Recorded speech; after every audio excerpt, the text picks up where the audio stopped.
शेतकऱ्याच्या शेतीमालाला बाजारभाव नाही, याचमुळे कुठेतरी राष्ट्रवादी काँग्रेस पार्टीतर्फे आज आंबेगाव तालुक्यातील मनसर या ठिकाणी आंदोलन छेडलं जात आहे आणि मोठ्या संख्येने खरं तर शेतकरी आहेत, शेतकरी या ठिकाणी दाखल झालेले आपल्याला पाहायला मिळतं। या ठिकाणी पाहतो की खरं तर शेतकऱ्याच्या शेतीमालाला बाजारभाव नाही, त्यासोबत कांदा निर्यात बंदी त्वरित उठवावी, त्यासोबत कांद्याचे कोसळलेले बाजारभाव, त्यासोबत सत्ताधारी थोडीतरी लाज बाळगावी अशा प्रकारचे फलक या ठिकाणी लावलेले पाहायला मिळतात। एकंदरीत काय आंदोलकांची मागणी आहे मला सांगा की खरं तर आज तुम्ही आंदोलन करता, काय मागणी?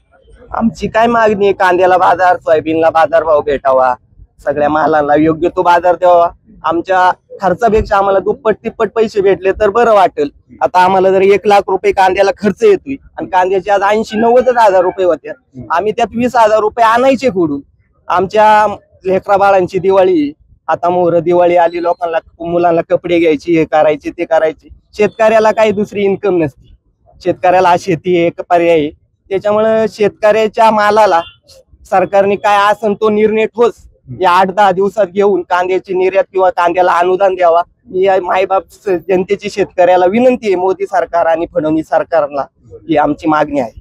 नक्की मागणी आहे, मात्र एकंदरीत आपण पाहतो ज्या पद्धतीने सध्या पाऊस चालू आहे, अतिवृष्टी पडत आहे, शेतीमाल सुद्धा खराब होत आहे। गेले काही महिन्यांपासून अतिवृष्टी होते, या परिसरामध्ये मे जूनला अतिवृष्टी झाली, मोठ्या प्रमाणात भाजीपाल्याचं त्याचबरोबर भाताचं पिकाचं नुकसान झालं आणि आज मराठवाड्यामध्ये जी परिस्थिती तशाच प्रकारची परिस्थिती इथली शेतकऱ्याची माल पिकवला की 2014 साली ज्यावेळी मोदी सरकार सत्तेमध्ये आलं त्यावेळी त्यांनी सांगितलं का प्रत्येकाच्या खात्यात 15 लाख जमा करू आणि शेतमालाला उत्पादन खर्चाच्या दुप्पट त्या ठिकाणी हमी भाव देण्याचं काम आम्ही त्या ठिकाणी करू। आज 2025 आहे, परंतु 2014ला जे भाव होते त्याच्यापेक्षा देखील आज कमी भाव शेतकऱ्याला त्या ठिकाणी मिळतोय। त्यामुळे या सरकारचा खोट्यारड्याचापणा हा जनतेच्या समोर त्या ठिकाणी आले, यांना सत्तेमध्ये राहण्याचा अधिकार नाहीत।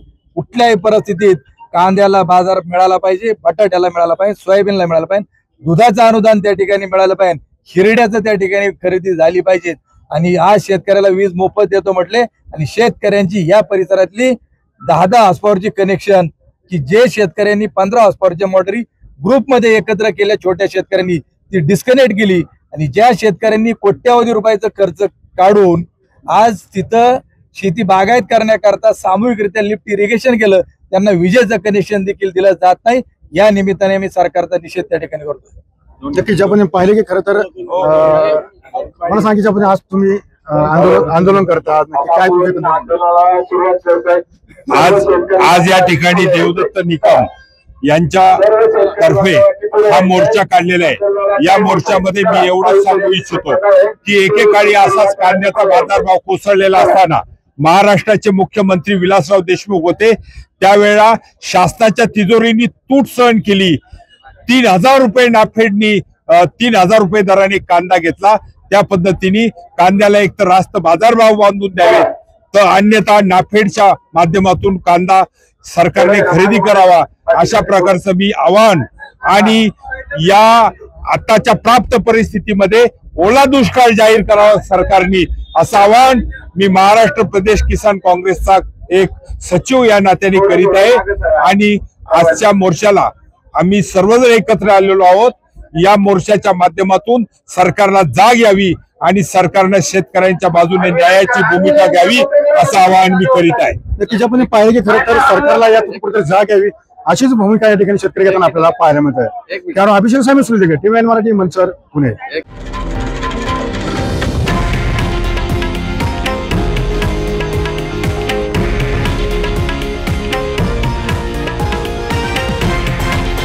हे आहे देशातील नंबर 1 न्यूज नेटवर्क आणि आपण पाहत आहात TV9 मराठी, एकमेव।